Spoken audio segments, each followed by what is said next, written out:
최근 많은 한국인들이 일본으로 여행을 떠나고 있습니다.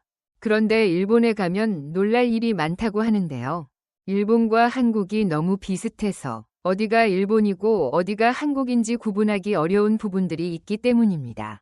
일본을 여행하다 보면 한류가 얼마나 깊게 스며들었는지 느낄 수 있습니다.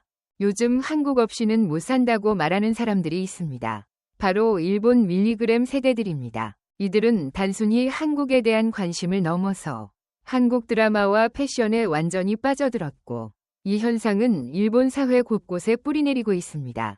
일본의 유명 여배우 히로세 수즈는 한국 드라마 덕분에 일상생활이 불가능할 정도라고 말합니다. 한국 드라마를 본 후 일본에서의 일상이 크게 달라졌다는 이야기를 전하기도 했습니다. 또한 일본에서 한국 문화는 과거와는 전혀 다른 양상으로 변하고 있습니다. 특히 패션은 일본을 강타했습니다. 한때 일본은 패션의 선도지이자 트렌드의 중심지로 자리 잡았고, 한국의 패션 잡지와 의류 회사들도 일본에서 유행을 배우러 갔었습니다. 그런데 이제 일본을 방문한 사람들은 예상치 못한 장면에 깜짝 놀라게 됩니다.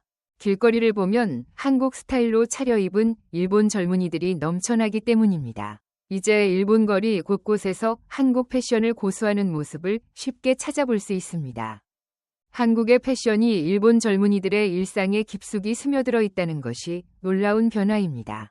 젊은이들의 패션 거리로 유명한 하라주쿠와 시부야는 이제 일본어 간판만 없다면 서울의 거리가 아닐까 착각할 정도로 K-패션의 물결로 가득 차 있습니다. 그만큼 일본 젊은이들 사이에서 한국 패션의 인기는 치솟고 있습니다.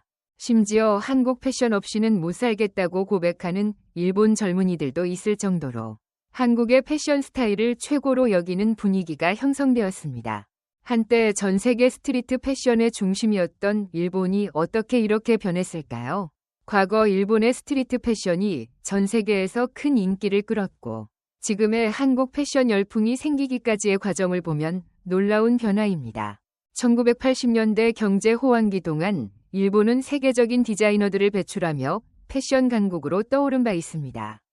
일본은 당시 패션에서 중요한 선도자 역할을 했고 전 세계적인 영향력을 끼쳤습니다. 1990년대에는 하라주쿠와 시부야에서 개성 넘치는 스트리트 패션이 전 세계적인 주목을 받았고, 한국에서도 이 트렌드를 빠르게 받아들였습니다.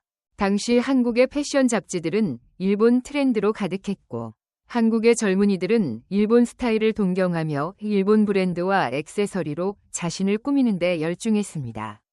그 시절 옷을 잘 입는다고 여겨졌던 사람들은 물론 연예인들까지 일본 유명 연예인들을 따라하기도 했습니다. 일본 패션에 영향을 받았던 시기에 한국은 일본 스타일을 선도적으로 받아들였던 시기였습니다. 하지만 시간이 지나면서 상황은 크게 변했습니다. 2010년대 들어 한국의 한류 열풍 덕분에 한국이 아시아 트렌드의 새로운 선두주자로 떠오르면서 일본 젊은이들의 관심이 완전히 뒤바뀌었습니다. 한류의 영향으로 일본 젊은 세대들은 한국의 드라마와 음악뿐만 아니라 패션에 대해서도 깊은 관심을 가지게 되었고, 이제는 한국 패션이 일본 젊은이들의 마음을 사로잡고 있는 것입니다. 이런 변화는 일본 내에서의 한국 패션의 폭발적인 인기를 설명해 줍니다. 현재 일본에서 발간되는 패션 잡지들을 보면 과거 유행했던 일본 특유의 스타일은 점차 사라지고 한국 패션의 세련된 감각이 자리를 잡아가고 있는 모습이 보입니다. 사실 일본 스트리트 패션에는 과장된 요소가 많았습니다. 여성들은 동화 속 공주처럼 화려하고 진한 메이크업, 갸로 스타일의 화장, 미니스커트, 흰색 루즈 삭스, 통굽 신발 등을 즐겨 입었죠. 그 당시 패션은 사실 좀 더 극단적이고 자극적인 면이 많았으며 패션을 통해 개성과 차별화를 추구했지만 이제는 그것이 옛날의 트렌드로 느껴집니다. 하지만 지금은 이런 패션을 추구하는 밀리그램 세대는 찾아볼 수 없습니다. 길거리를 걸으며 과도한 패션을 보게 된다면 99% 확률로 그 사람은 나이가 많은 사람일 가능성이 크기 때문입니다. 요즘 일본에서는 한국 패션 스타일이 완전히 유행하고 있으며 국내 패션 브랜드들도 이를 놓치지 않고 일본 시장에 적극적으로 진출하고 있습니다. 최근 도쿄 다이카냐마에 있는 국내 브랜드 마르디 메크루디 단독 매장은 일본 밀리그램 세대들 사이에서 큰 동경의 대상이 되었습니다. 매장 오픈 첫날 수백 명의 인파가 몰려들어 교통이 마비될 정도로 큰 인기를 끌었습니다. 이로 인해 일본의 소비자들 사이에서는 한국 브랜드에 대한 관심이 날로 뜨겁게 달아오르고 있습니다. 더 놀라운 사실은 이 지역에 입점한 대부분의 브랜드가 프라다와 같은 세계적인 명품 브랜드라는 점입니다. 또한 지난해 도쿄 파르코 시부야에서 열린 현대백화점 팝업 스토어는 일본의 수많은 소비자들이 몰려들며 루이스, 이미스, 마땡킴 미스치프 등 총 11개 한국 패션 브랜드가 입점하여 매일 1억 원 이상의 매출을 기록했다고 합니다. 이로 인해 일본 내에서 역대 팝업 스토어 중 가장 높은 매출을 기록한 것으로 알려져 있습니다. 이러한 상황은 일본에서 한국 패션의 인기가 얼마나 깊게 자리 잡고 있는지 잘 보여주는 사례입니다. 일본에서 패션이 유행하는 가장 큰 이유는 한류 콘텐츠 덕분입니다. K-드라마와 K-팝의 폭발적인 인기로 인해 한국 아이돌이 착용한 의상과 브랜드는 바로 트렌드로 자리 잡고 있습니다. 특히 일본의 젊은 층은 SNS를 통해 실시간으로 K-패션을 접하며 최신 정보를 손쉽게 얻을 수 있는 환경에 있습니다.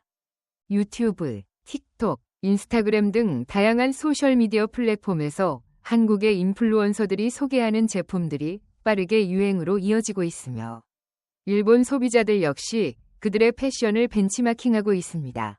2000년대까지 일본의 스트리트 패션은 독창성과 반항적인 이미지를 강조하며 젊은 세대를 사로잡았지만 최근에는 그 스타일이 일본 젊은이들의 취향과 기대를 반영하지 못하고 있습니다. 일본의 패션 브랜드들은 과거에 성공했던 스타일을 반복하거나 변화에 소극적인 태도를 보이며 새로운 스타일을 시도하지 않고 있습니다. 일본의 패션 코드는 과거에 비해 보수적이고 정형화된 모습으로 변화하고 있으며 이로 인해 구세대적인 이미지로 여겨지고 있습니다. 이런 변화는 일본 패션의 쇠퇴를 의미할 수 있습니다. 반면 한국 브랜드들은 대담한 색상과 디자인, 빠르게 변화하는 트렌드 반영을 통해 일본 소비자들의 마음을 사로잡고 있다는 분석이 많습니다. 특히 한국 브랜드는 유행에 민감하며 그 트렌드를 바로바로 반영하여 일본의 젊은 소비자들에게 큰 호응을 얻고 있습니다. 이에 대해 일본 네티즌들의 반응은 양분되고 있습니다. 한국 패션이 훨씬 세련되고 트렌디하다고 인정하는 의견도 있지만 동시에 불만을 표시하는 사람들도 많습니다. 일부 일본인들은 패션마저 한국에 지배당하는 것 아니냐는 우려를 나타내며 한때 패션 강국으로 불렸던 일본이 이제는 한국 패션을 따라가고 있다는 현실에 대해 아쉬움을 표현하고 있습니다.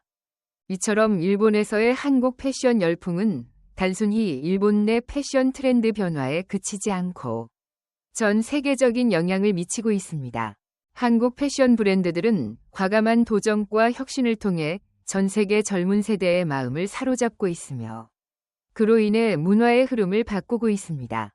한국의 패션은 이제 일본을 비롯한 여러 국가에서 중요한 패션 중심으로 자리 잡아가고 있으며 그 영향력은 점차 확대되고 있습니다.